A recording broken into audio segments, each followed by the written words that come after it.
What's up, Steelers Nation? Your Pittsburgh Steelers are always on the grind, looking to improve and deliver those key wins week after week.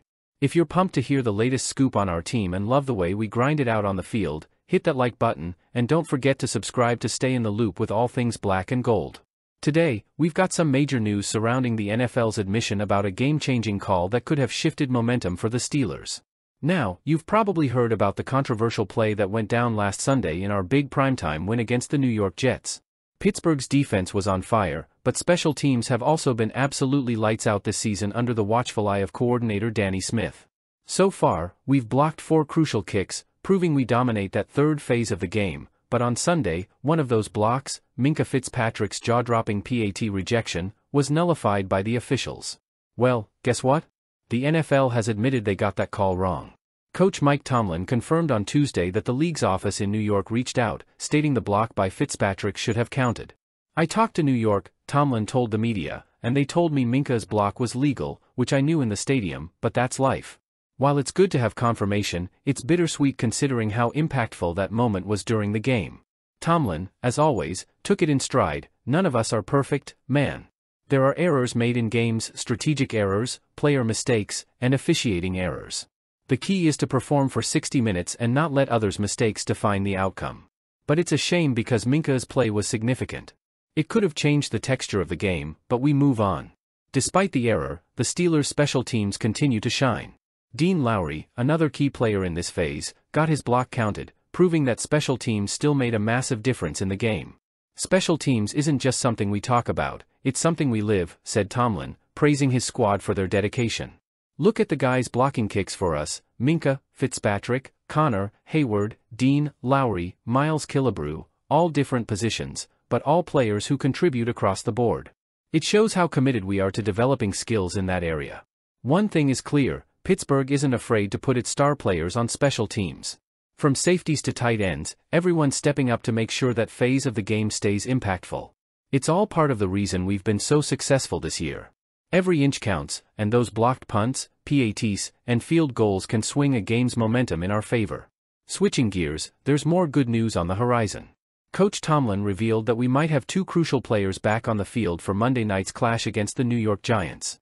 Linebacker Tyler Matakevich and running back Cordarrelle Patterson are both nearing full health and could suit up for the game.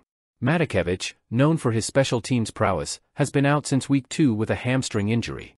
He had been a standout in the first 2 games, leading the special teams unit with tackles and playing across all 4 special teams phases.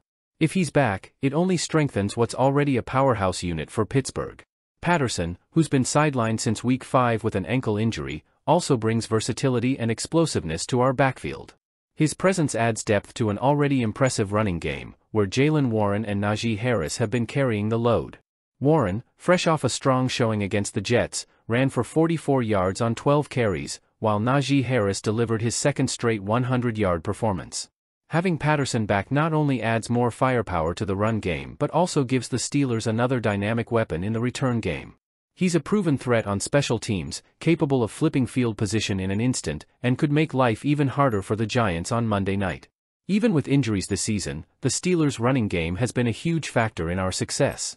Whether it's Najee Harris grinding out tough yards or Jaylen Warren delivering in clutch moments, Pittsburgh's run game continues to be the backbone of the offense. Patterson's return could form a formidable trio in the backfield, giving offensive coordinator Arthur Smith plenty of options to keep defenses guessing. Smith has been brilliant in managing the offense despite different quarterbacks playing under center, whether it's Justin Fields or Russell Wilson. Harris, Warren, and now possibly Patterson will give us more flexibility to stay true to our ground and pound identity, especially as the weather gets colder and games get more physical. Having depth at running back also allows us to control the clock, keeping opposing offenses off the field while wearing down their defense. Finally, let's talk a bit more about Danny Smith's impact on special teams. The Steelers have long been a team that values this third phase of the game, but this year, Smith's units have been extraordinary. Blocking punts and kicks isn't just luck, it's a product of preparation, talent, and putting the right players in the right spots. Tomlin has made it clear, special teams is not just a check-the-box exercise in Pittsburgh, it's a weapon. When your best players, like Fitzpatrick and Hayward, are buying into that philosophy, it shows just how committed this team is to winning every phase of the game. And with someone like Matakevich potentially coming back, the Steelers' special teams could get even better. In a press conference following the Steelers' latest win over the New York Jets, Mike Tomlin shed some light on why Roman Wilson was left out of the game. Fans initially speculated that Wilson's absence was due to a lingering hamstring injury that had limited him in practice last week. However, Tomlin confirmed that the decision to keep Wilson off the field wasn't injury-related, it was about preparation. "No, he missed some practice time due to the hamstring," Tomlin said when asked if Wilson was sidelined because of the injury. "And as we've repeatedly discussed in this setting, Roman has to put in the work in order for me to consider him. His participation was compromised last week, and once that happened, I moved on." This statement from Tomlin makes one thing crystal clear: when it comes to earning playing time, especially as a rookie, it's all about preparation. If you're not showing it in practice, you're not seeing the field on Sundays. Wilson, despite being in a position of need for the Steelers, hasn't yet proven himself ready to step into a bigger role in Tomlin's eyes. Wilson's journey in the NFL has been slow to start. He's only been active for one game this season, making his debut against the Las Vegas Raiders. But even in that game, he saw just 5 snaps and didn't record any catches. While he dealt with an ankle injury during training camp, he was back in action by Week 1 and Week 2, yet remained on the sideline for most of the games. For a team that's in desperate need of more weapons in the passing game, Wilson's absence is puzzling to some fans. But as Tomlin mentioned, it's not about raw talent, it's about showing up every day in practice and proving that you're ready to contribute at a high level. Right now, it seems like Wilson is still working to gain that trust from the coaching staff. Steelers fans know that the team's wide receiver situation has been a hot topic this season. With Deontay Johnson out due to injury and George Pickens stepping up as the clear WR1, there's a gap in the receiving core that needs to be filled.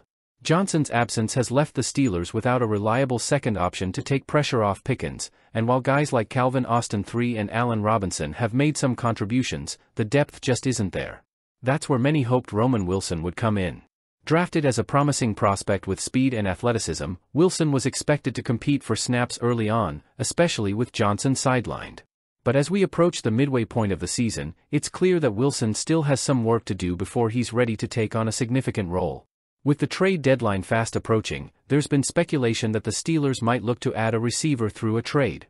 The name that's been floating around is Cooper Kupp, the star wideout for the Los Angeles Rams. Kupp, a former Super Bowl MVP, would immediately elevate the Steelers' passing attack, providing a reliable, veteran presence alongside Pickens.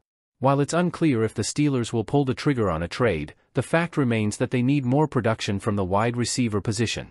Whether that comes from a midseason acquisition or from internal development, i.e., Roman Wilson stepping up, something needs to change if Pittsburgh wants to keep pace in the competitive AFC North.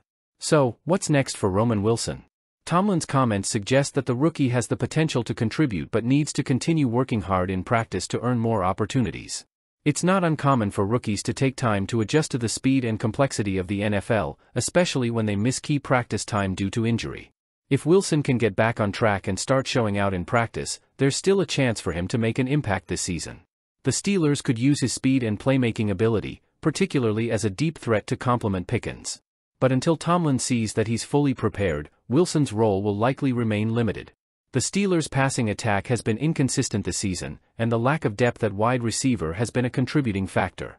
With Roman Wilson still working to earn his spot and the possibility of a trade looming, Pittsburgh has some big decisions to make as they push toward the second half of the season. But let's not forget the positives. Despite the challenges, the offense has shown signs of life in recent weeks, thanks to the strong play of George Pickens and the steady contributions of Najee Harris and Jaylen Warren in the running game. If the Steelers can find a way to bolster the receiving core, either through a trade or by getting more out of their current players like Wilson, they could be poised for a strong second half of the season. So, Steelers Nation, the big question now is, can this momentum carry us through the second half of the season? Between a dominant special teams unit, a revitalized offense, and key players returning to health, there's plenty of reason for optimism.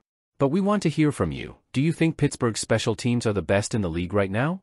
And how do you feel about the offense's progress under Arthur Smith? Drop your thoughts in the comments below. Before you go, remember to hit that like button, subscribe to the channel, and ring that notification bell so you don't miss any of the latest news on your Pittsburgh Steelers. Thanks for watching, and as always, here we go Steelers.